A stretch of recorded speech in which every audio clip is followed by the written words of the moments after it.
for studying full conformal field theory in the operator algebraic setting.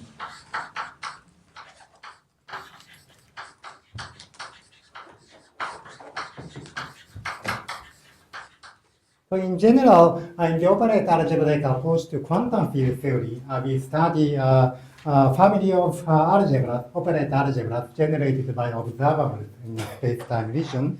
So in this way, we study observables instead of fields. Then in this setting, through conformal field theory, our space-time is a two-dimensional Minkowski space. So one dimension for the space and one dimension for the time.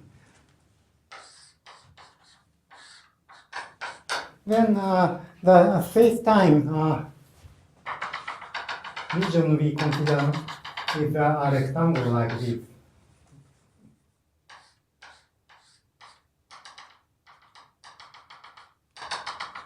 So this interval is I, this interval is j, and this rectangle is I times j. Then for each such a rectangle I times j, we have a von Neumann algebra generated by b of I times j.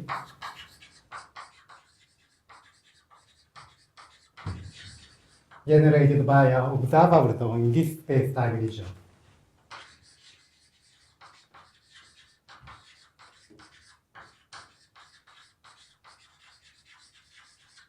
Then, so this is the family of von Neumann algebras parameterized by such rectangles living on this space-time. And then we impose some physical actions on such a family, and we make a mathematical study of such a family of operator algebras. This is a basic setting for studying quantum field theory, or particularly full conformal field theory.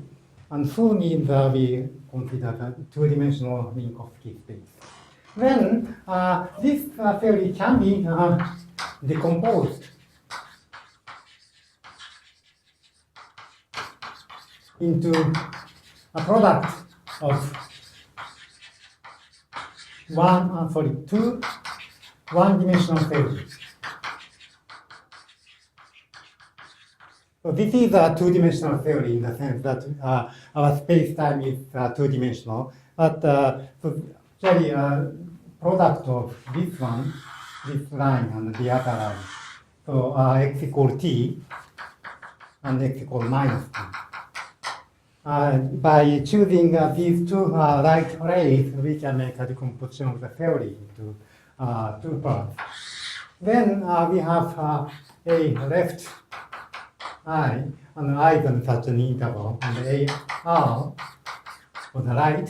So we have two families of von Neumann algebras.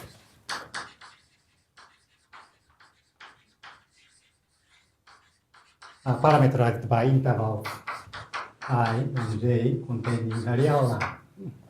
But then we can make a one-point compactification. So just by adding the point at infinity, we can make a one-dimensional circle, and we regard these intervals as subsets contained in the one-dimensional circle. Then, so we have two family of, so in general, we have family of von Neumann algebras.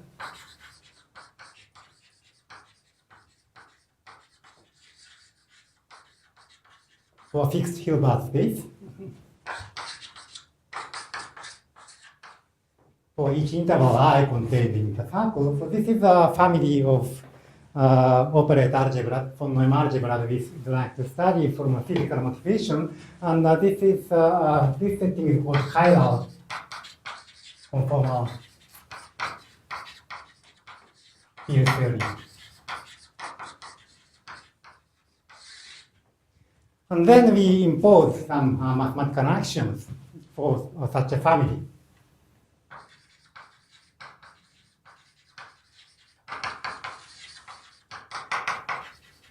One thing is that if we have two intervals where one is larger than the other, then for larger interval, it is a kind of space-time, but now the space and time are mixed into one dimension, but it's a kind of space-time region. So for larger space-time region, we have more observables, so we get a larger operator algebra.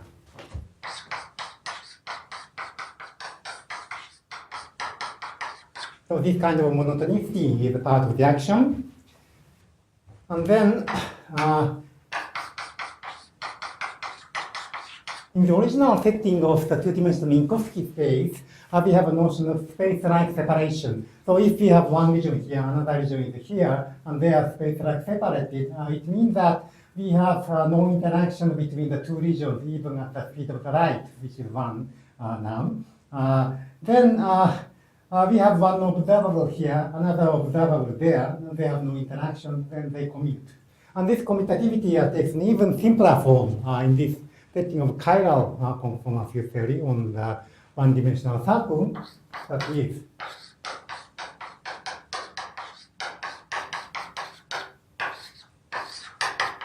so these operator algebras commute with each other. So this bracket is a Lie bracket, the commutator. It means that if we have one operator here, one operator there, they commute.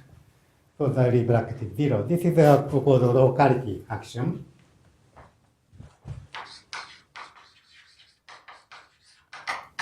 Then another axiom is called diffeomorphism.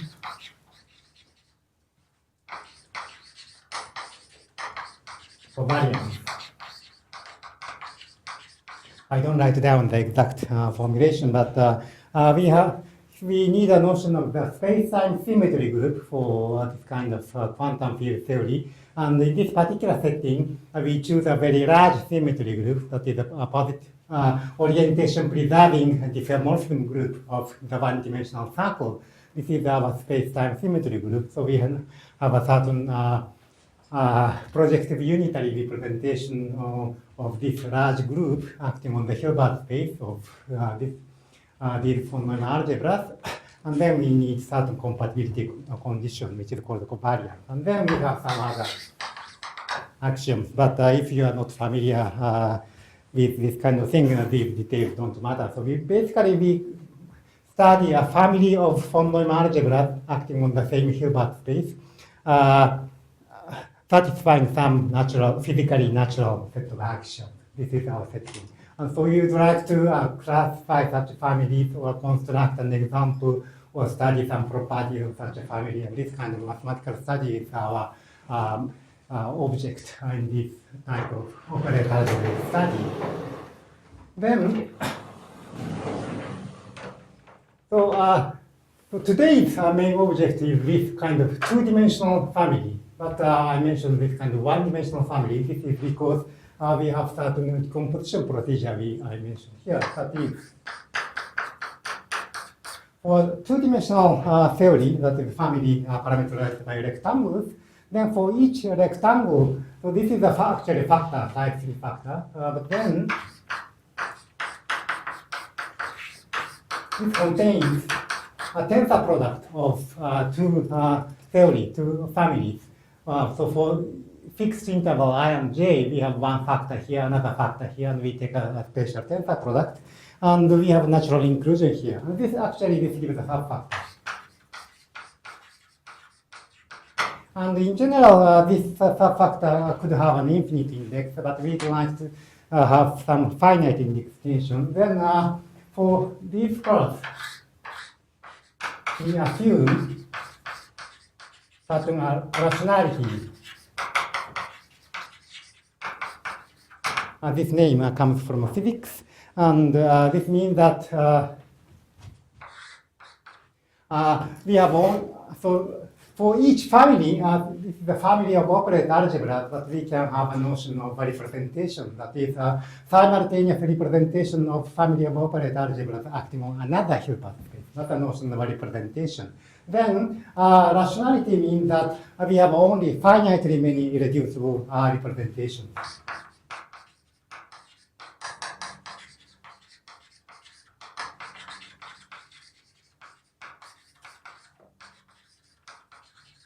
We have natural motions of irreducibility.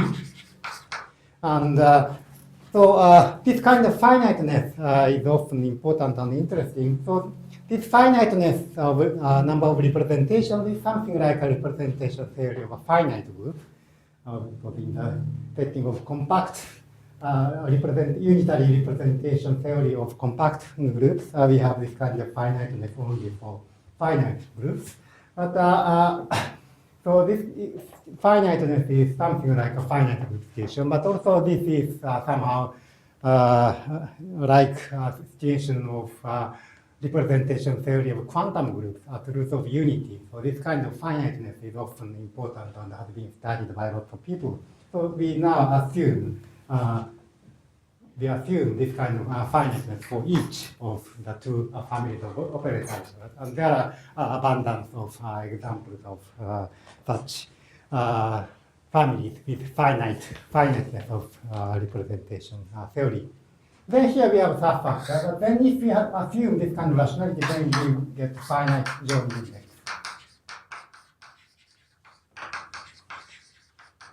And furthermore, we have decomposition of this one into this bimodule or sectors. So this is the theory of canonical endomorphism in the setting of type 3 subfactors, or the generating bimodule in the setting of type 2 factors. Then we have to, or in another word, this embedding produces a representation of this tensor product of the two families.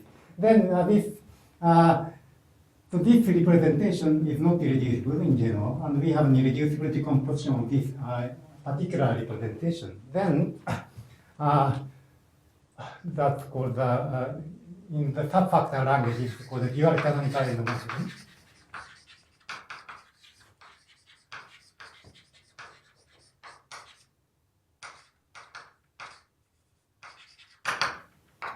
This is has a decomposition like this.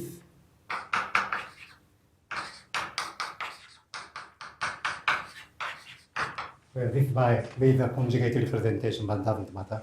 So this is the multiplicity. So here we have a representation. Then here, so this lambda is a labeling for representation, irreducible representation for AL, and mu is an irreducible representation for AR. And this is a finite sum because of this kind of finiteness assumption. So for each irreducible representation of lambda and mu, lambda tensor mu bar is an irreducible representation of this tensor product family. Then such tensor product appears in this irreducible decomposition here with multiplicity. So this could be 0, of course, representation. So we get So this is a finite set of numbers, non-negative integers. So we look at this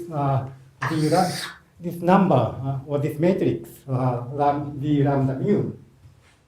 And this kind of matrix was in the operator algebraic setting. This kind of thing was first studied around 2000 by Leren. And he had a conjecture.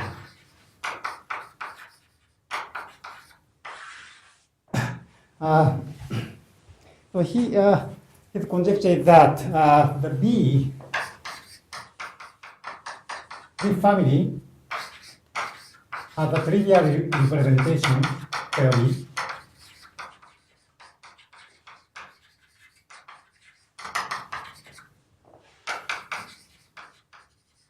by a trivial representation theory, I mean that we have only one irreducible representation after unitary equivalence. If and only if. This matrix has this type of intertwining property.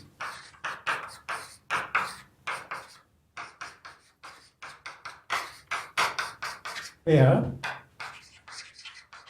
S and T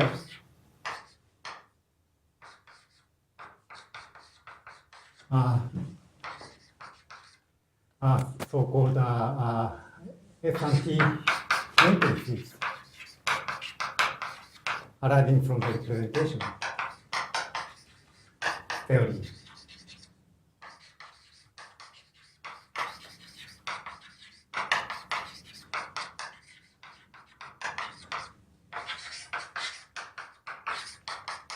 That is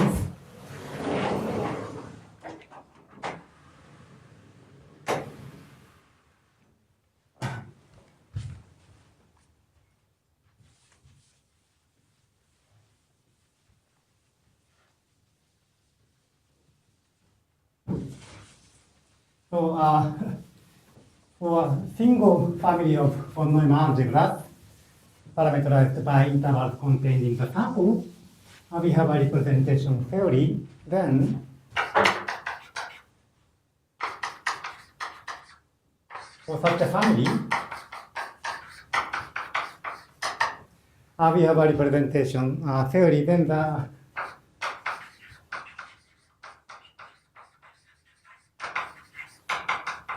representation theory gives a braiding.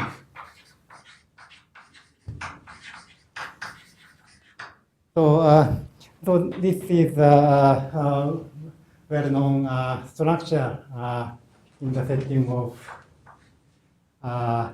the quantum groups at roots of unity. So we have so in general, if we have two representations, we have a natural notion of tensor product. And then in the real representation theory of a group, say compact or finite group, pi tensor sigma and sigma tensor pi are trivially unitarily equivalent. But in this setting, we have a natural notion of tensor product due to a classical theory of Toplica-Haag-Roberts. We have two tensor products, pi tensor sigma and sigma tensor pi, and they are in general could be different. But it turns out that they are actually equivalent in some natural but non-trivial way. So this kind of switching of the order of tensor product of representations is represented by this kind of picture, this braid crossing, over-crossing of lambda over mu. So this is a graphical notation representing braiding. And so this kind of braiding structure in particular produces a ring invariant, and the famous Jones polynomial is a particular case of this kind of structure. So then we have braiding. Then this matrix S is basically these two samples labeled with lambda and mu. And T is the connector delta times basically this one, up to some normalization. So this is a self-crossing, and we have a label lambda, and this is a diagonal matrix. And this is linking, hop link labeled by lambda and mu. Then S and T matrix correspond to these matrices are in SL2D. So this SL2D is a modular group we consider, and then this braiding structure produces a unitary representation of the group SL2D, and the SL2D is generated by these two matrices, and the image of these.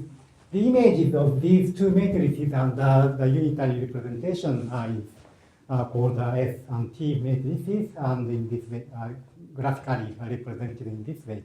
So we have two families, A left and A right. Then we have two S matrices, S left and S right, and also T left and T right. And that property means that this matrix, these are rectangular matrix, where the size is the number of irreducible representations for AL times the number of irreducible representations for AR. So that's a matrix product intertwining property. So this is S and T. So that was the conjecture of Raylan, and this conjecture is true.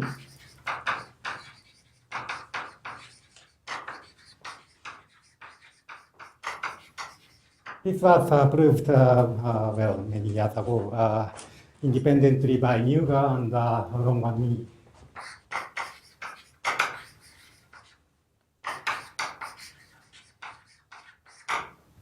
So, so we are interested in this kind of situation. This kind of triviality of a representation theory is certain natural maximality condition for the two-dimensional theory B of I times J. So we are basically we deal with this case.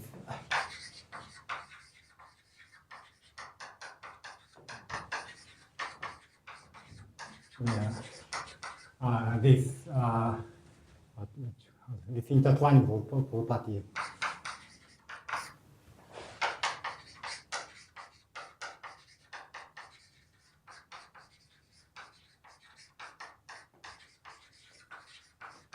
So this is sometimes called a modular invariance, actually modular intertwining.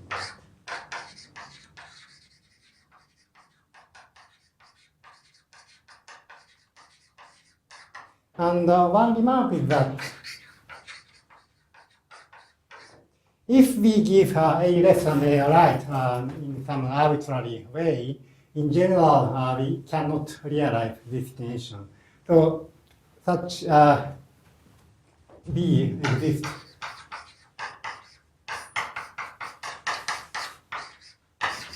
Can exist if and only if the representation categories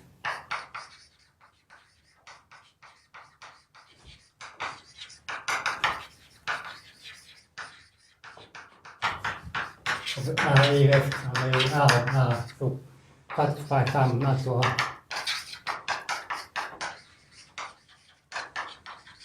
relation called a bit equivalence.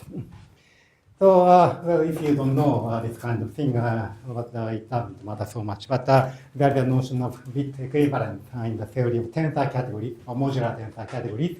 And so we have a nice tensor category characterization for existence of such an extension B with trivial representation theory. And so this is a nice situation where many natural examples arise. And of course, if AL is equal to AR, then they are, of course, a bit equivalent in some trivial way. So, so in particular, okay.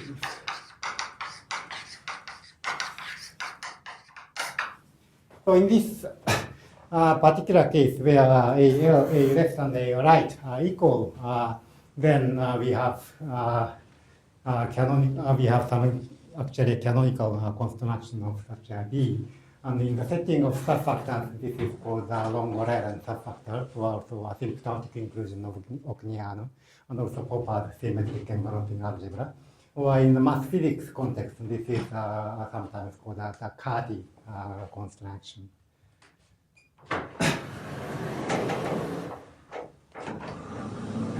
We are interested in this situation. Then, so today, eventually, I'm interested in the case where AL and AR are different. But before going into the case where they are different, I first explain the case where they are equal.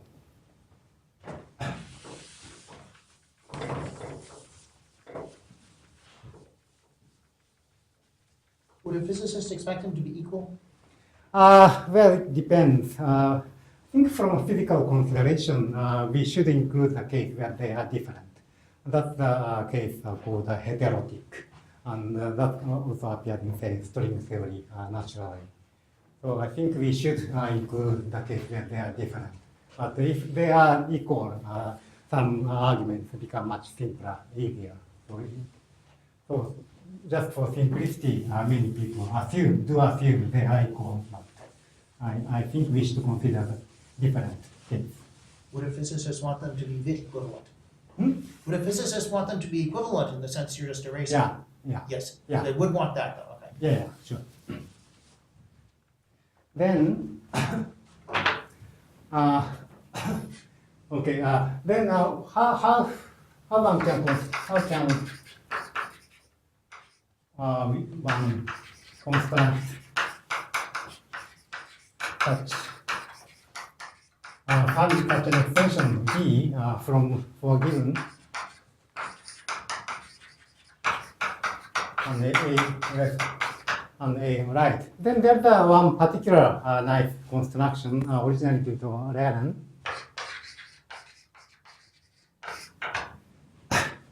Then that so okay so now so the case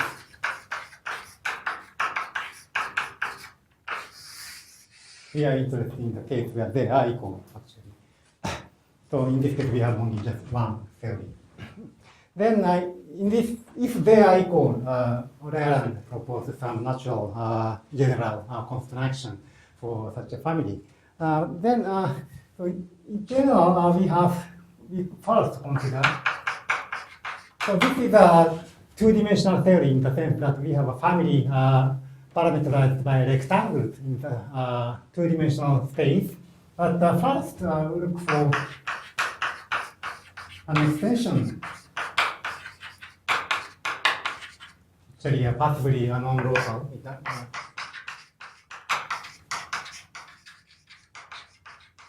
So if you are not familiar with this kind of thing, it doesn't matter so much. But we just relax the action of locality.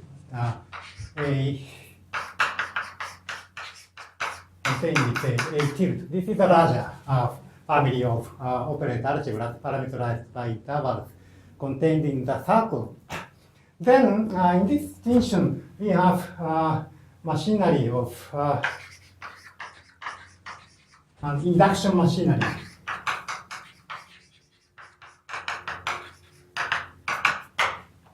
So in a classical representation theory, if we have a larger group and a smaller subgroup, and if we have a representation of a smaller group, we can make an induced representation of a larger group. And here we have something like this. Here we have one family, another family, which is larger. Then if we have a representation of the smaller family, we can make a kind of induced representation of the larger family. This is machinery is called alpha induction. And this was first defined by Long and Lehren, and studied by Tensor, and also Lecting Harvard Evans, later with me, first without me. And also Oknian considers essentially the same construction in completely different setting based on linking diagrams, but we proved that this really the same construction. So we have an induction machinery. Then so take irreducible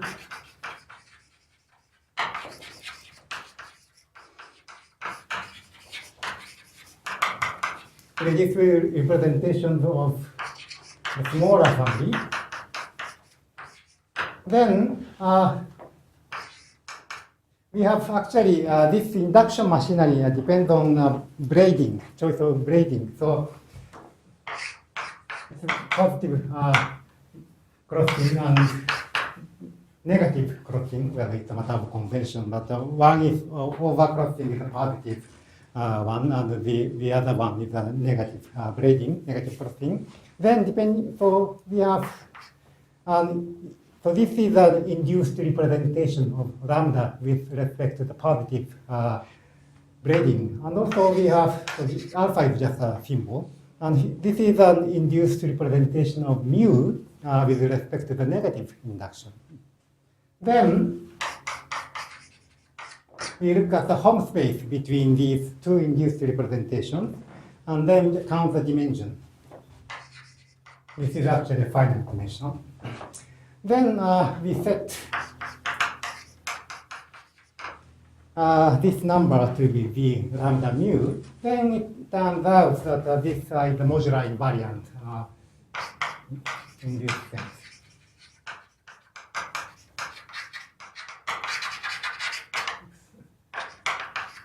So we have normalization condition.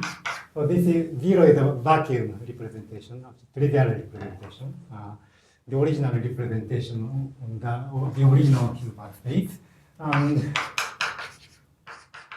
this is a non-negative integer. And we have this intertwining, well, actually commuting property with S and T matrices. And this property was proved by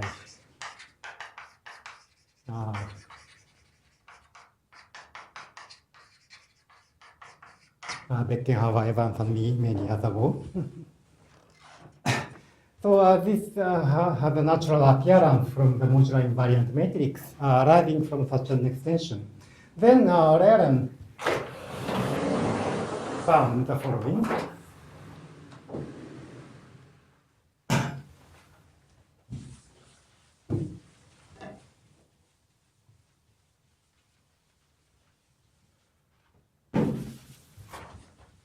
Using this matrix V, we can construct a two-dimensional extension.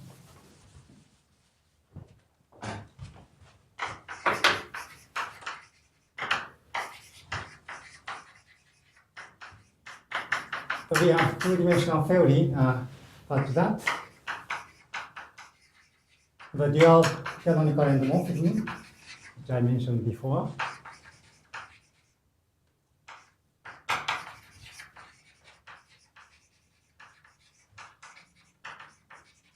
is of this form. So this matrix, so this is now a square matrix. So this matrix appears as a multiplicity of this is a tensor product notation, box times. And so this is this construction. So if we have such a one-dimensional extension, then through this kind of machinery of alpha induction, we can produce a two-dimensional extension. So that's a nice construction, I mean, reduction of the extension problem from 2 dimension to 1 dimension. So this is a certain nice reduction procedure of the construction problem. Then, this is one thing. Then, another thing is this kind of theory of modular invariance. So this such a matrix is called a modular invariant, and this kind of matrices have been studied by a lot of physics, math physics people in the setting of, say, conformal field theory, full conformal field theory in connection to so-called partition functions. So this kind of matrices have been studied extensively. And then we have the notion of fusion rules of modular invariance.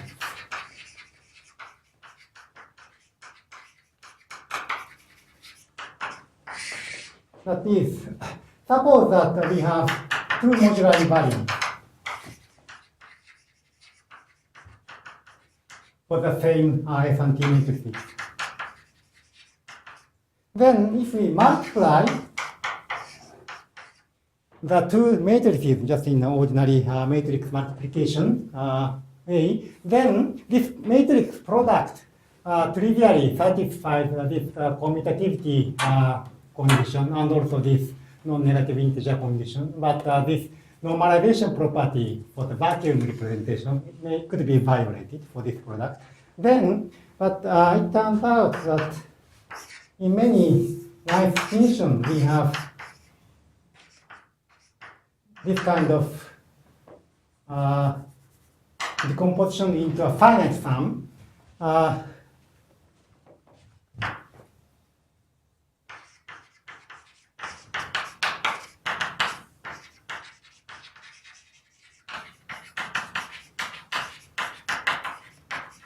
So in a completely general setting, there is no reason to expect such a decomposition, but in nice situations, this actually often happens in many situations.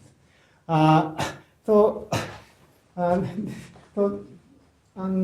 kind of multiplication rule have been observed in the level of matrix multiplication for many years by many people. So we would like to make a more conceptual understanding of this kind of product. of modular invariant matrices, and this is the aim of today's talk. But first, before explaining my new results, I have to start with some old results.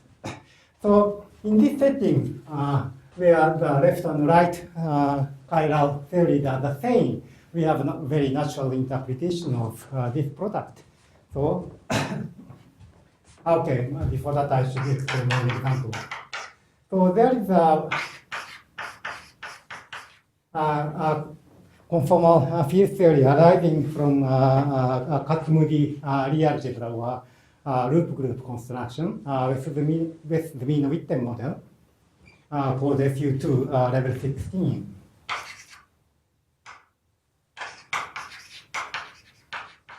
Also quantum group absolute of unity. In this extension, we have exactly three modular invariant matrices and labeled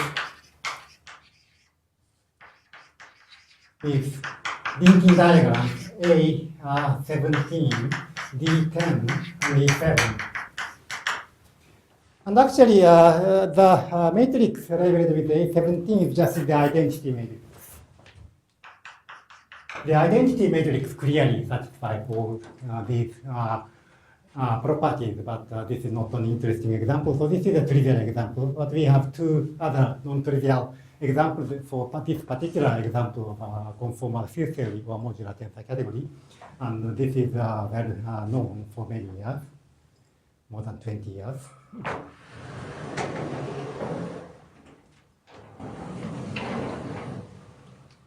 Then I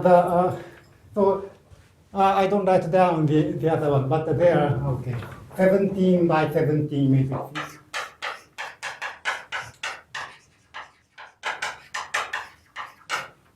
So we have three 17 by 17 matrices satisfying these nice properties. And in this particular example, we can explicitly write down S and T matrices involving some exponential functions. So this kind of ADE classification was found by Castelli consumer in late 80s.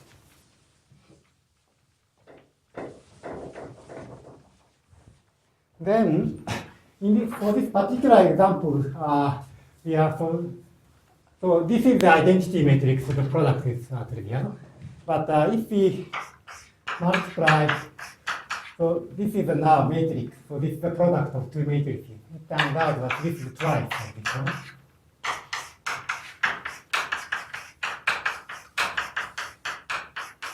These two products, so in general, this product could be non-commutative, but in this particular case, they are commutative, and this is 2E7, twice of E7. E7 is E10 plus E7. So they are product rules of these two matrices. So, so this kind of thing is often called a fusion rule. So this is a certain multiplicative structure among these representations.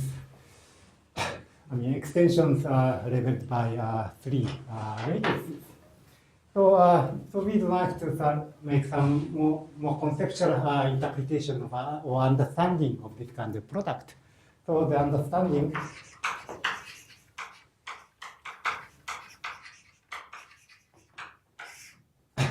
is the following. So, so this is an example, but this understanding is completely general. So this is advancement and the experimental diagram.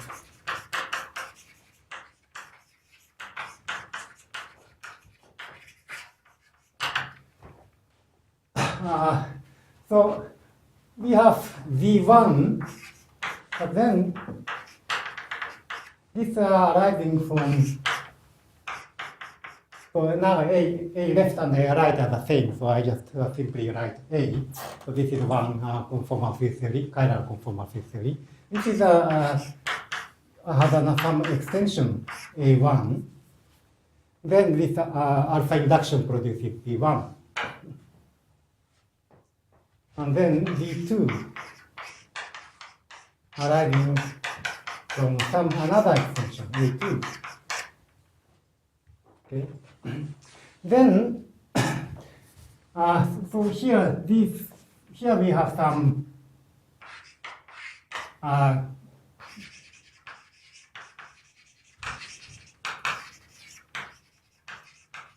something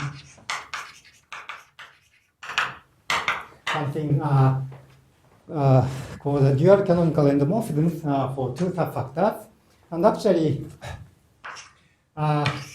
there is more structure which is called a Q system in subfactor setting or Frobenius algebra in more algebraic setting. So here we have some more structure, additional one, and some algebraic structure, and then there is a notion of braided product of two Q systems.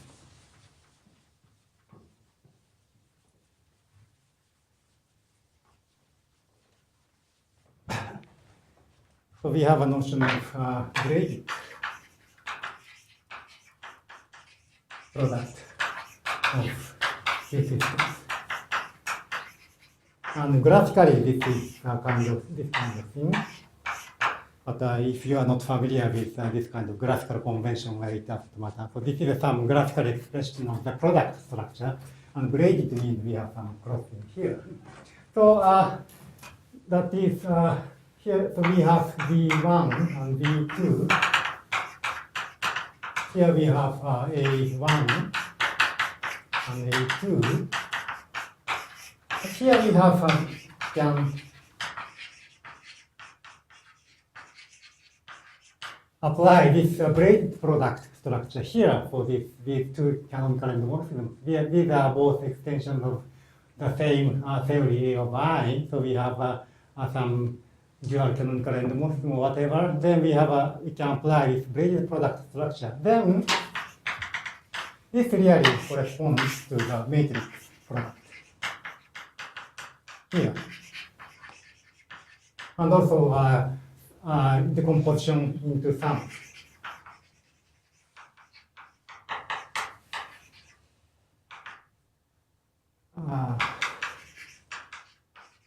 Sum of matrices, and here also we have a decomposition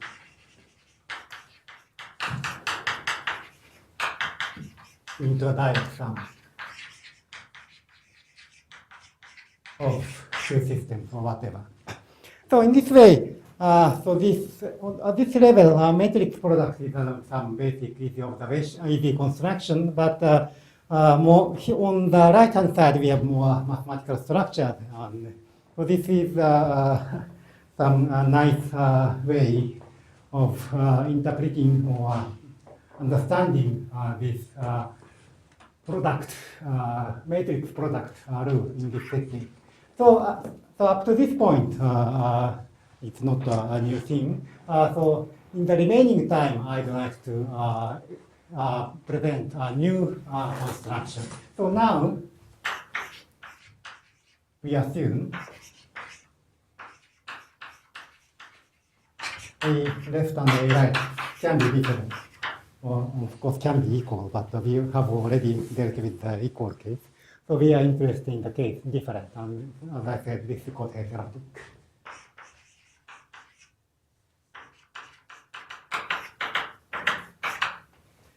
Then so we are interested in the modular invariant case.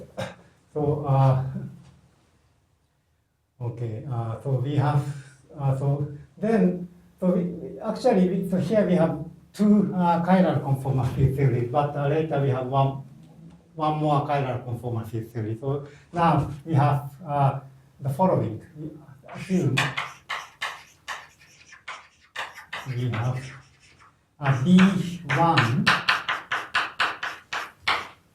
contains so instead of left and right, I write now A1 and A2, and B2 contains in this way. Now, so here on the first line we have A1 tensor A2, but in the second line we have A2 tensor A3. So A2 are in common here and here. Okay? We have the same cell here. But then we have something new, so now A3, and here we have B1 and B2. And then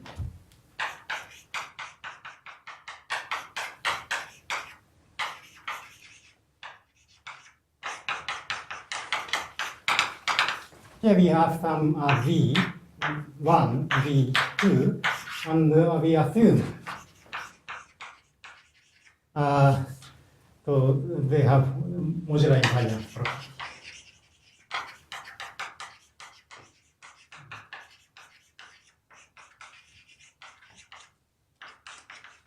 So just as in the original setting of the conjecture of Reren, we assume that they do satisfy this modular invariance or intertwining property. So, so in particular by the conjecture of Reren, so we have trivial representation theory for B1 and B2, and that's a natural setting from a physical viewpoint.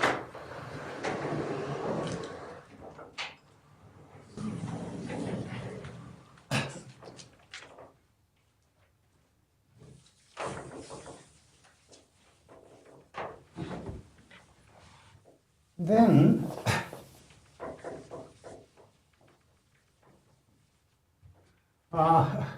so in this setting, so Z1 is so so the dual canonical endomorphisms are as follows.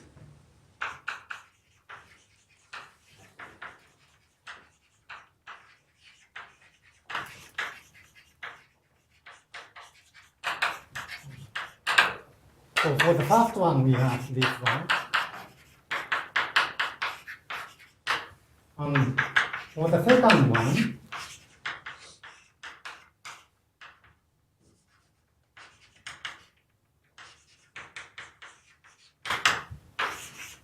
like this. Then we want to make a matrix multiplication, and that's why we assume that A2 are the common factor. So we have matrix multiplication. Then, so we have this matrix product has a decomposition.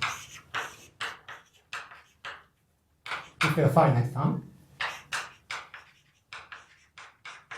where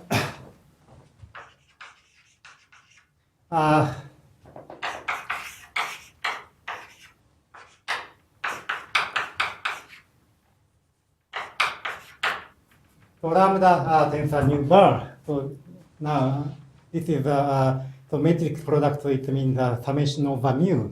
So then this is gives is dual canonical endomorphism.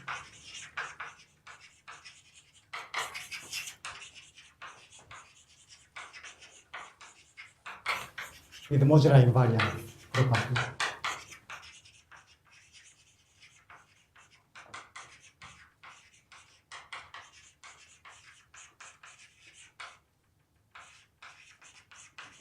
So this is really a generalization of the situation where AL is equal to AR. So if AL is equal to AR, as I said, if we have two modular invariant matrices, they have a product structure and they have a decomposition into sum. And then this decomposition really corresponds to the decomposition of extensions and this on the level of dual canonical endomorphism. So this kind of product and the decomposition also hold in the setting where AL and AR are different. So this is my new construction. Then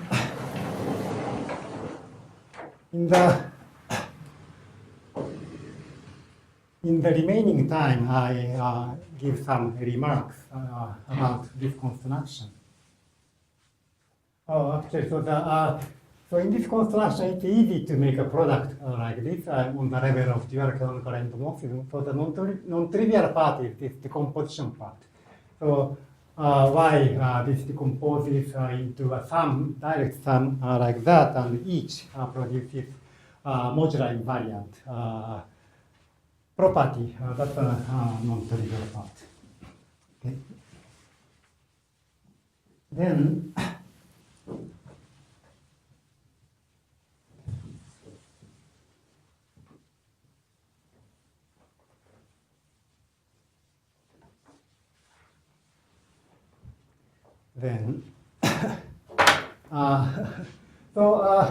so far I explained the framework in the setting in the framework of full conformal field theory, but actually everything can be formulated in the level of tensor categories.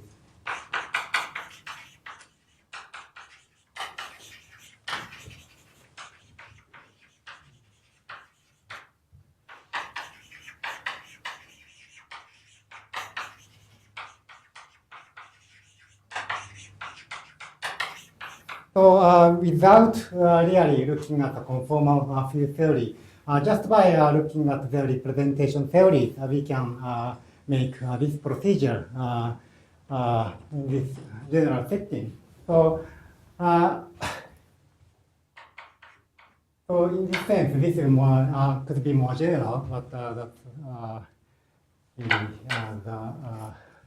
not so important. But then, so there should be more operator algebraic constant realization.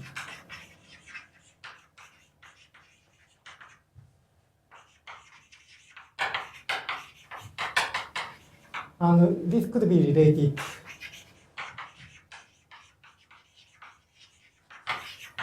to operator algebraic studies of so-called defects.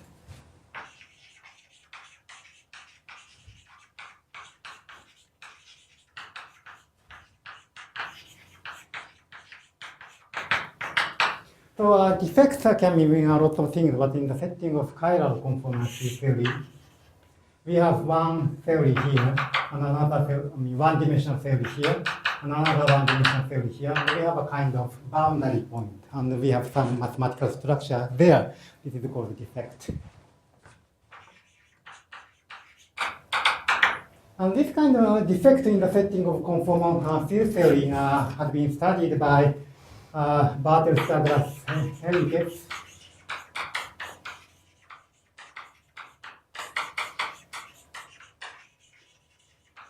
And their approach is less operator algebraic, but still not on the level of tensor categories, much more involved. So they have a certain construction of a defect in the setting, and somehow their construction looks similar to this construction, but cannot be the same. Not the same, but something similar. So could be not the same, but somehow similar. So as I said, there could be more, it should be more operator algebraic realization, which could be directly related to their construction. That's one thing. Another thing is that this kind of study is related to a mathematical study of topological phases.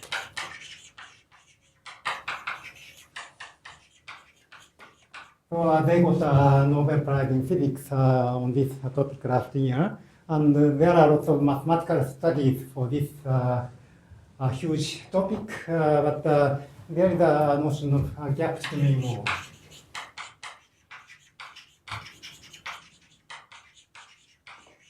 between topological phases.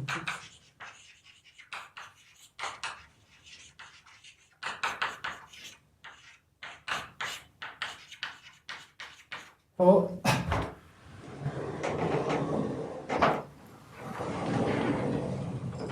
in this setting,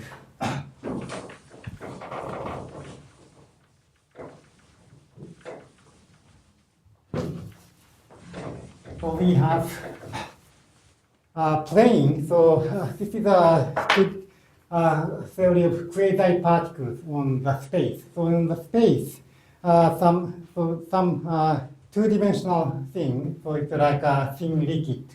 Then we have some kind of special point called an excitation. And this point behaves really like a particle. And this is sometimes called a quasi-particle. And this kind of thing structure studied by a lot of people in condensed matter physics. And here, so we have one phase, one topological phase. And another here on the, so we have one boundary between topological phases. And this is, mathematically, this is described by a modular tensor category.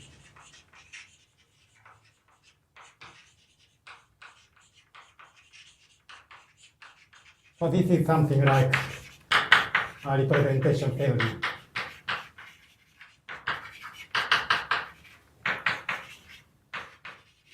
Of chiral.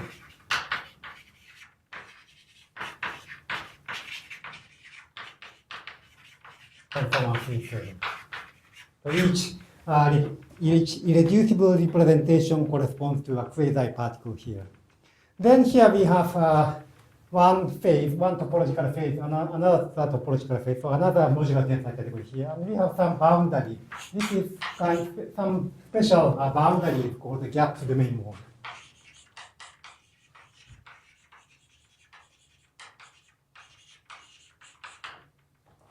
And then this is actually mathematically represented by this kind of thing. The dual canonical endomorphism I explained. So this is basically equal, mathematically speaking. Then this interpretation gives lots of nice things. For example, in this way, 2 years ago, I showed that a recent conjecture of physicists on this setting is actually almost trivially false. From a subfactor viewpoint, the conjecture cannot be true. That's quite easy to see. So in this, so this is a nice viewpoint. Then we have notion of composition of two-gapped domain modes.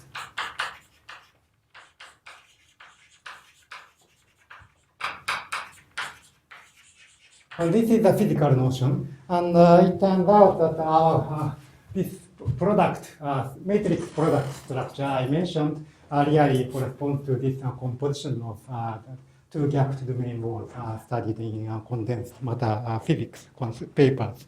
So actually, there are lots of papers dealing with this kind of thing, but the papers of physicists are not really mathematical, so it's not clear what kind of definition they have in their mind. But from a mathematical viewpoint, this gives a precise definition and interpretation of what they do in physics. And actually, there's another mathematical paper due to Kong and his collaborators, and they also have mathematical realization of this kind of physical notion, but their construction is a bit different from ours. So it would be nice to know the exact relation between our construction and their construction more mathematically. So, okay, I stop here. Thank you very much.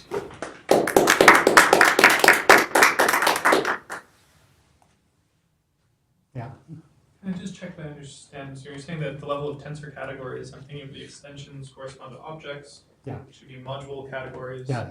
And so is this sort of a relative tensor product yeah, of right. module categories? Yeah. So then the way you get back an extension would be by pick your favorite object and take internal endomorphisms. Is that how you get the extension back? Excuse me, from what? So you've taken the tensor product of the module categories, and you get a new module category. Now you want to go back to getting an object to get an extension. Right, I'm not sure. So you started two-dimensional. So you So we start- have two-dimensional theory. Then we always have a one-dimensional extension corresponding to that two-dimensional theory. So I'm just trying to think, so we went, we started with two extensions, and got two module categories. Okay. Is that right? Yeah, that's And then right. so you tensor them and get one module category? But that's not what we do. I mean, Oh, that's not what happens at the No, no. tensor category? it's different. Yeah. I see. Yeah. Can you say briefly sort of how that, what you're saying, how this can be done at the level of tensor categories? Oh, so we have two modular tensor categories. And we have one Frobenius algebra, that's of course the Lagrangian Frobenius algebra, and another Frobenius algebra. Then we get a kind of product of two Frobenius algebras. And also actually direct sum decomposition.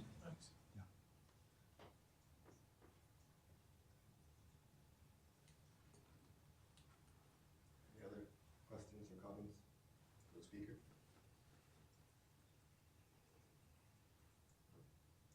Let's thank the speaker again. Thank you. So this gets